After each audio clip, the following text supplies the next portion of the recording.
नमस्कार साथियों, आप सभी का स्टडी विद श्री कुंज बिहारी यानी SKB ग्रुप में स्वागत है।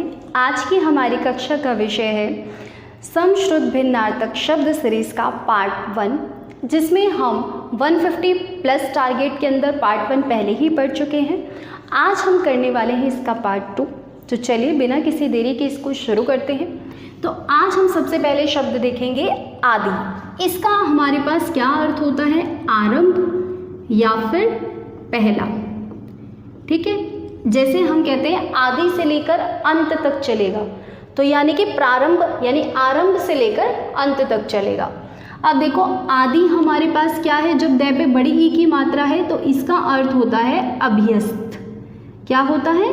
अभ्यस्त। और ये जो हमारे पास आदि है, इसका हमारे पास क्या अर्थ होता है? आधा भाग। और ये आदि और ये व्याधि, ये दोनों आपको बहुत अच्छे से ध्यान रखनी है, महत्वपूर्ण है। तो देखो आदि हमारे पास क्या होती है? मानसिक पीड़ा होती है। क्या होती है? मानसिक पीड़ा या फिर मानसिक कष्ट।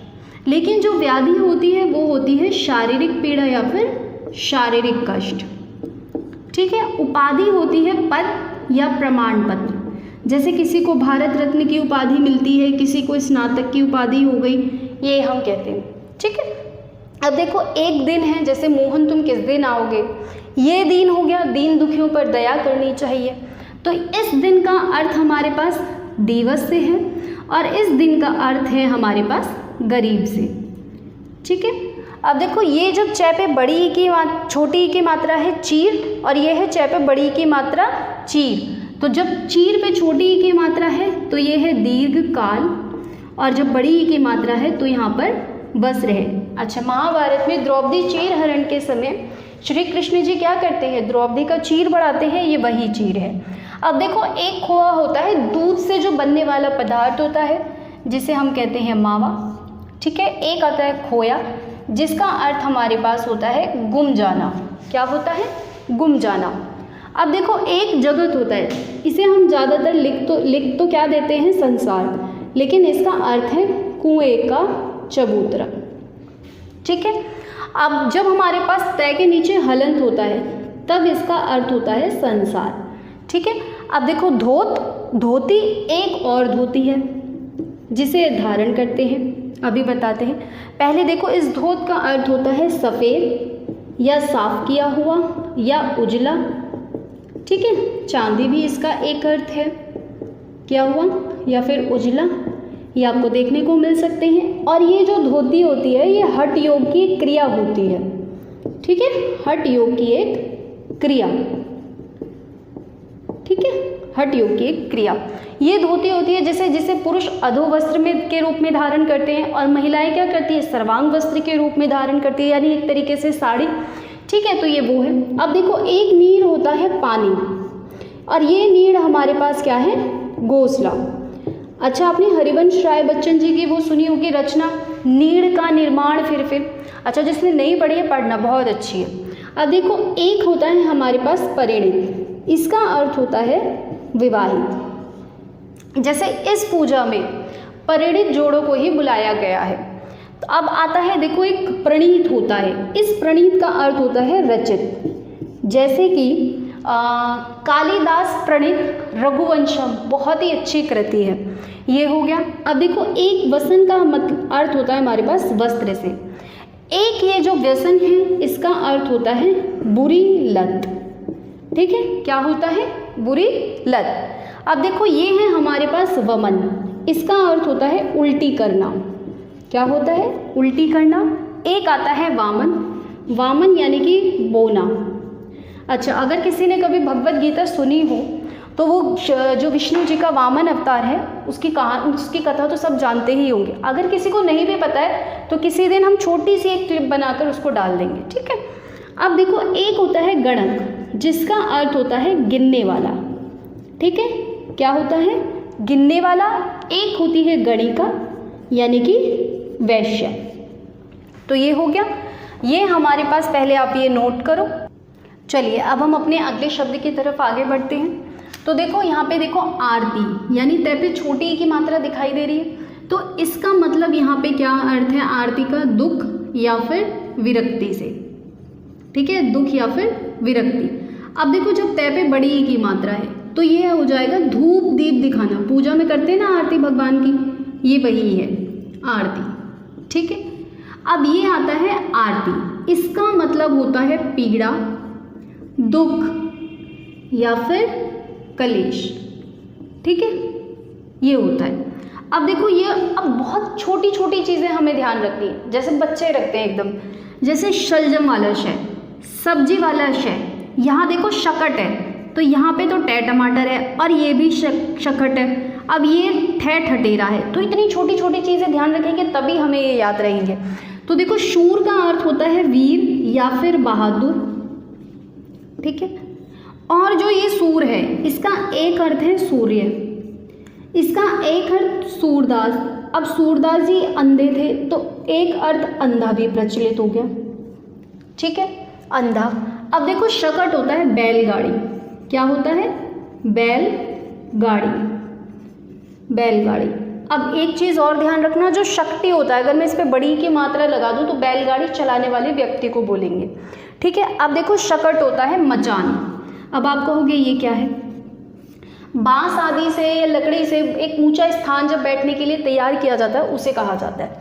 ठीक है, अब देखो कृतार्थ का अर्थ होता है सफल, यानी कोई व्यक्ति जब अपनी उद्देश्य सिद्धि के कारण संतुष्ट हो, एकदम मतलब बिल्कुल कृतार्थ हो चुका हो, उसे कहते हैं सफल या कृतार्थ। ठीक है, एक आता है हमारे पास कृतांत, यानी कि मृत्यु या फिर यमराज को कहते हैं। ठीक है, फिर आता है केसर। अब देखो यहाँ सब्जी वाला और ये है शलजम वाला। ठीक है, केसर। अब ये केसर है तो ये है हमारे पास सिंह के गर्दन के बाल, इसका अर्थ सिंह के गर्दन के बाल। ठीक है, ये ध्यान रखना है।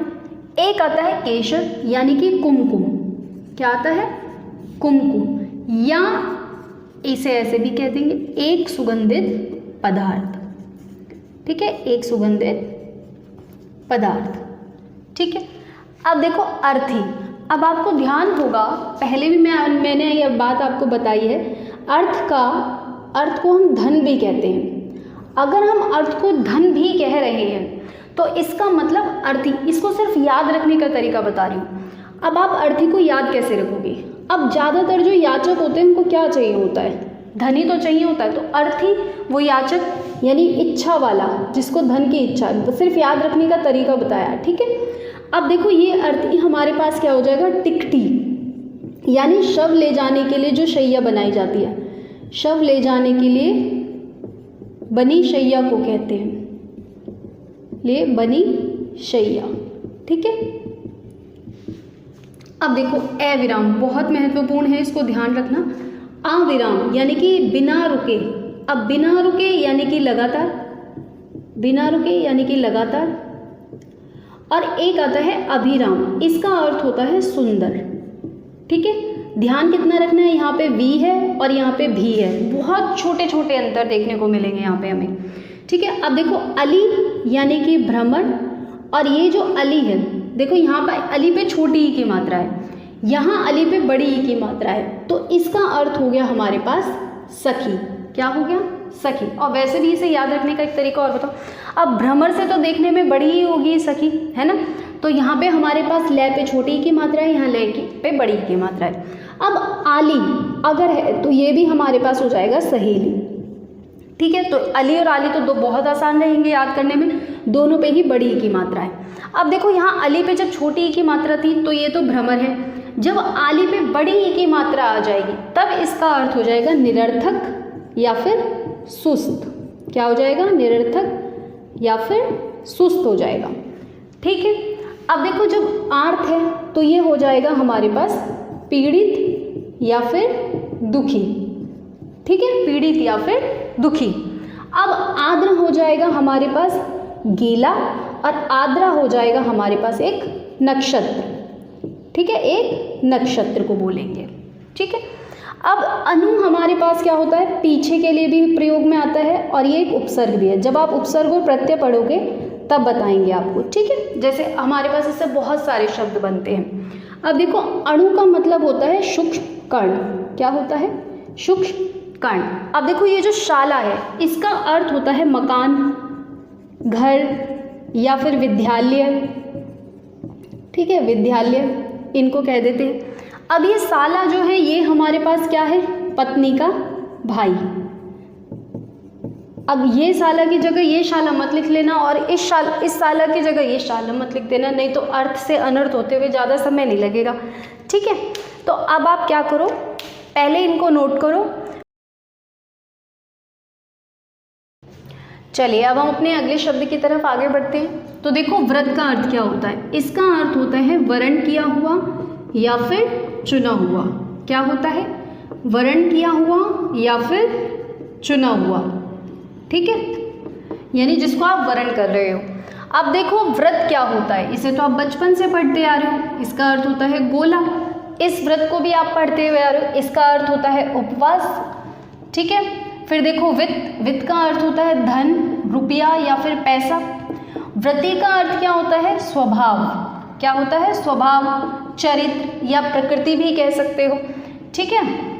अब देखो कुंजर क्या होता है, कुंजर बोलते हैं हाथी को, जब हमने हाथी के पर्यायवाची देखे थे वहाँ पे भी पढ़ा था। अब देखो कंजर क्या होता है, एक नीची जाति विशेष के लिए इसे प्रयुक्त किया जाता है, ठीक है, नीची जाति विशेष के लिए। अब देखो क्षति क्या होता है, क्षति का अर्थ होता है हानि। क्या होता है, हानि।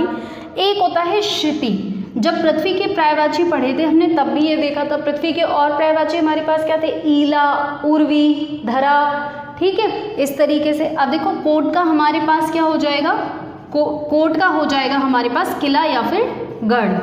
क्या हो जाएगा, किला या फिर गढ़। अब देखो ये जो हमारे पास कोटि है इसका अर्थ होता है हमारे पास करोड़, ठीक है। अब देखो यहाँ पे हमारे पास शशधर हम कहते हैं, जब हमने चंद्रमा के पढ़े थे पर्यायवाची, चंद्रमा को कहते हैं। शशिधर कहते हैं शिव को, क्योंकि इन्होंने क्या किया हुआ है, चंद्रमा को धारण किया हुआ है। अब देखो लब्ध का जो अर्थ होता है वो होता है प्राप्त। जैसे जो ख्याति लब्ध जन हैं उनका सभी लोग आदर सत्कार करते हैं। अब देखो लुब्ध का होता है आसक्त, जैसे कुछ लोग प्रेम में लुब्ध रहते हैं, ठीक है। यंत्रणा, अब देखो यंत्रणा और मंत्रणा, तो यंत्रणा का जो अर्थ है वो तो है यातना या फिर पीड़ा से, ठीक है, यातना या फिर पीड़ा से। और मंत्रणा का अर्थ होता है सलाह मशवरा। और वैसे भी आजकल लोग जो हैं सलाह मशवरा देते रहते हैं, मंत्रणा चलती रहती है और किसी निष्कर्ष पर पहुंचते हुए नहीं हैं। अब देखो वक्त क्या होता है, बगुला पक्षी को बोला जाता है, ठीक है, किसको बोला जाता है, बगुला पक्षी को बोला जाता है। वक्र क्या होता है, टेढ़ा या फिर झुका हुआ, किसको बोलते हैं, टेढ़ा या फिर झुका हुआ। तो देखो इसके साथ ही अब हमारे यहाँ पर 31 हमारे आज की सीरीज में समश्रुत शब्द हो गए, ठीक है। अब इसके आगे के जो हमारे शब्द हैं वो हम अपनी अगली कक्षा में करेंगे, ठीक है। लेकिन अब हमें बस एक चीज़ का यहाँ पर ध्यान रखना है, ये कम से कम 350-400 या इससे ज़्यादा भी हैं हमारे पास जो समश्रुत शब्द हैं, लेकिन 150 में हम वही कर रहे हैं जो बहुत ज़्यादा महत्वपूर्ण होंगे हमारी परीक्षा के लिए, ठीक है। तो चलिए अब हम इसके साथ ही आज की कक्षा को यहीं समाप्त करते हैं।